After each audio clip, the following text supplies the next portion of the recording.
iwacu ni heza, hari umuco uzira icyo. Inyarurembe inka zitashe ndibuka umva nshaka gutaha,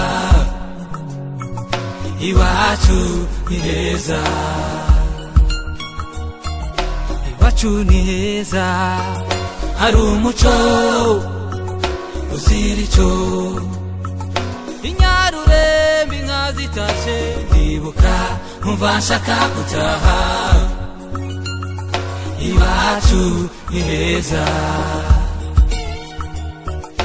Ndarangiza ngakumbura natekereza nkibuka bya bihe byiza twagize, twicaye kw'irango turangiza imirambi iwacu yemeye, umva ndakumbuye. Nkibuka bya bihe byo mu giraro turagiye dushoye, kankumbuzaho nubwo nanjye ndi mu mahanga kandi ndi umuhimbyi, binera gukumbura ngahanga indirimbo z'iwacu yewe Murenge. Ndakumbuye sinzahera nzagaruka bazaniye ibindi bisha iwacu yewe, ndabakumbuye nzaza nzoza yemwe nzoza, sinzahera yemwe nzogaruka. Iwacu ni heza, hari umuco uzira icyo.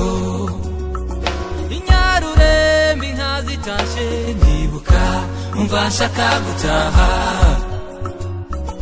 iwacu ni heza, iwacu ni heza, hari umuco uzira icyo. Inyarurembe inka zitashe ndibuka umva nshaka gutaha, iwacu ni heza. Ngo ndibuka turagiye tuvuza imyirongi, ngo ndibuka binikije bavuruganya abana babirura, ngo ndibuka bashokora bagosora banika, ndibuka twambaye amahuzi y'ibeyi tugiye kwinjira turirimba ngo bambaye izera baraje, ngo ndibuka twicaye mu rubunga bakubita umukunga, abakobwa bavuza amapendo, abakecuru bavuza impundu zo kunesha. Ndibuka twaremye iposho nitwaje ikijabo jabutse mushojo, ngo ndibuka abagabo b'ijambo b'iwacu b'umuco utari ico, ngize ngo mbivuge sinabimara, genda Murenguri nziza, uri isoko z'inzuzi zose zo muri Kivu y'Amajepfo, urasa na Edeni numvishe muri Bibiliya, indegu n'utumina n'udushigo. Iwacu ni heza, hari umuco uzira icyo. Inyarurembe inka zitashe ndibuka umva nshaka gutaha, iwacu ni heza,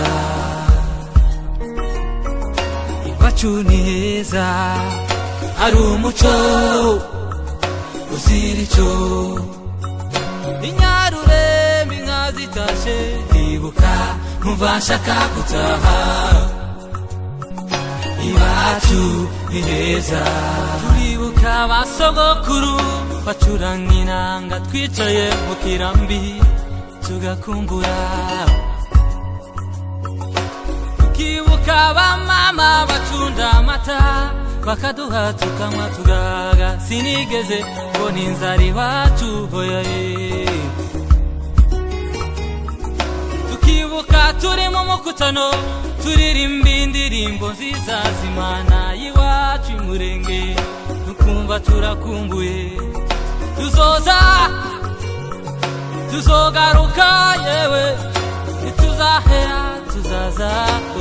Ngo ndibuka turi mu kigamba turirimba saa munani yagera tukaririmba ngo saa munani yagonga, urukumbuzi rushitse ku ndiba y'umutima wanje, ndabakumbuza abanyamurenge bose mu mahanga yose, na n'ubu haracari heza, kuva imirimba kugera mu bibogobogo mu Minembwe.